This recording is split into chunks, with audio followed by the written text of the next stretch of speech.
All right, so let's make a little video here to show you the way to correctly lay out a drawing. So I'm going to start with 206-6-38. I'm going to show you some of the things that do happen a lot, and then the correct way to do it. Well, I'm going to start off with just showing you the correct way. The correct layout for this would be to do it this way. You also, when you're going to do dimensioning, I would switch to, let's see, if I'm in 3D modeling, where I should be, and I go to annotate. You might want, some people might want to use this. I tend to like this one here because this one kind of picks some arbitrary things, and sometimes it's odd. So I want to pick linear dimensions when I do this. So I'm going to go this way, and this is the correct layout. So when I'm doing this kind of thing here, I'm going to do my layout. I'm going to worry about overall length. I'm going to put that there. I'm going to try to put that 375 right in the middle. I'm going to worry about the depth of the part. So this is how deep it is here. I'll put that right in the middle also. And I'll worry about the height of the part. So I'll put this one over here. So I've got overall length, width, and height. And you don't have to do them in that order, but you do have to remember to do that. There's something you need to know specifically about this part right here. This is called an extension line. This is the dimension line. The extension line, the inside part of this, the extension line from here to here, needs to be longer than the part from here to there. That's just an aesthetics thing. If you do something like this, right, that's actually incorrect. It needs to be out here a little bit farther. So you're getting your dimensions away from your part to give space. That separates dimensions from your part. To do something like this where you put a dimension on a part, you might find that in architecture, but in the engineering world that is poor form. So we're going to not do that. So we're going to put that out there, something like that.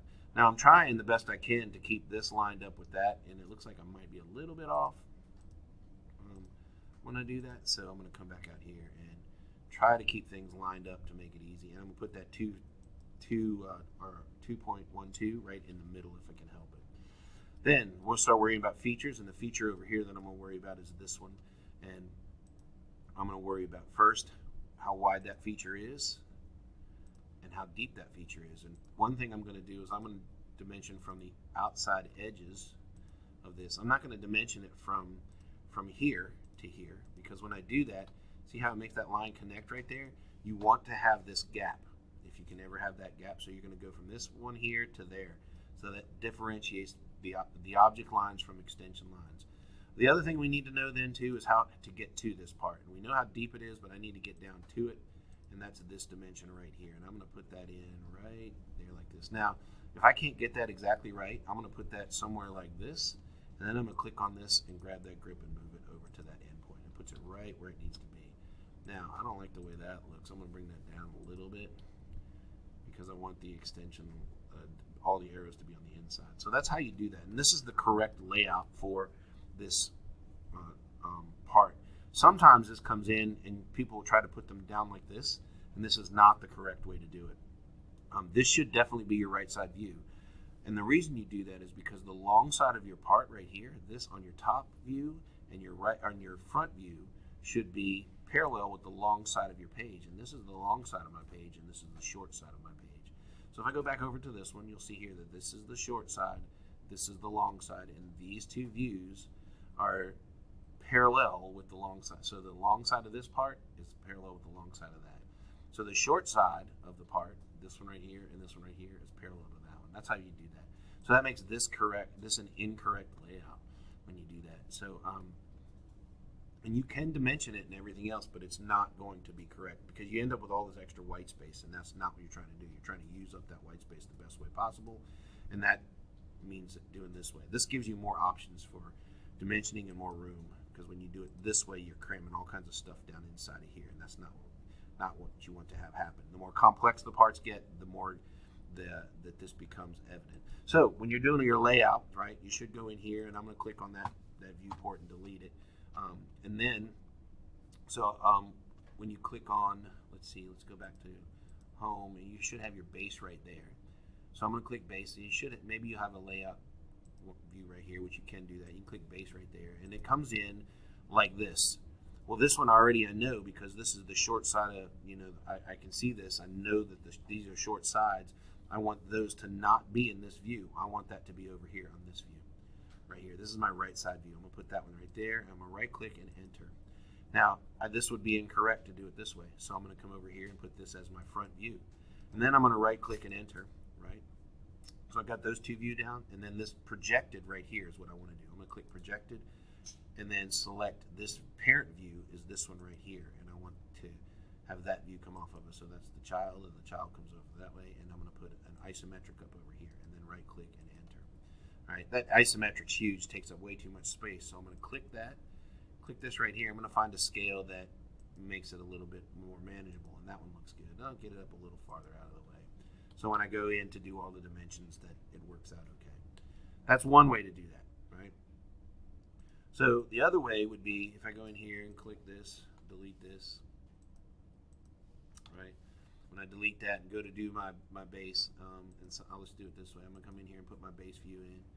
And the base view comes in. I don't want to do it this way. I want to just do them all off of one. I would rather put this view in and then go from there. So what good practice to do is to go back to this. Change this back to world, right? When you change this to world, this is how your drawing is going to be set up. So whatever this says is going to be your front view. That's going to be your top view. And we could click around here. Oops.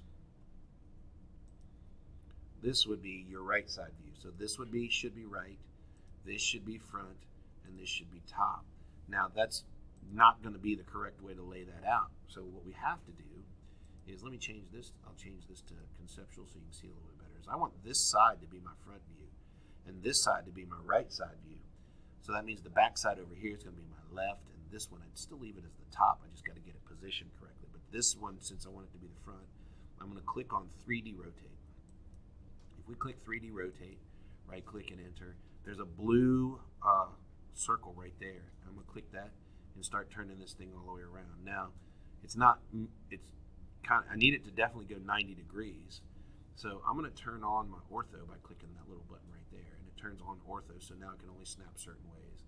And if I move it this way or that way back there, it's going to position it so that now when I'm done with that, right click and enter, or I hit escape.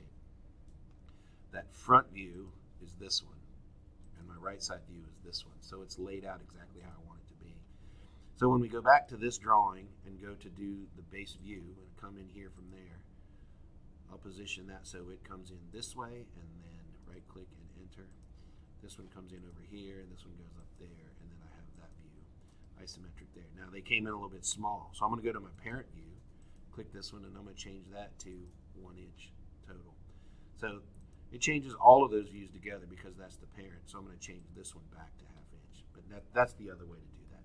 So there's two ways to do it, and the rotating the piece using the 3D model through a 3D rotate right there is really it's important to know how to do that.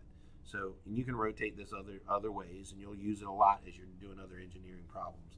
But for this for setting this up, that's the way to do it. Now you must know this, that if you do it this way, when you 3D rotate, it messes up those views on any ones that you've already created.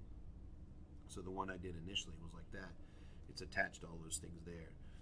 So once you make that rotation, you're stuck with it being that way, which now makes that the correct view. So that's the way you do that. So just thought I wanted to take a minute or two or 10 to share that with you so everybody gets it.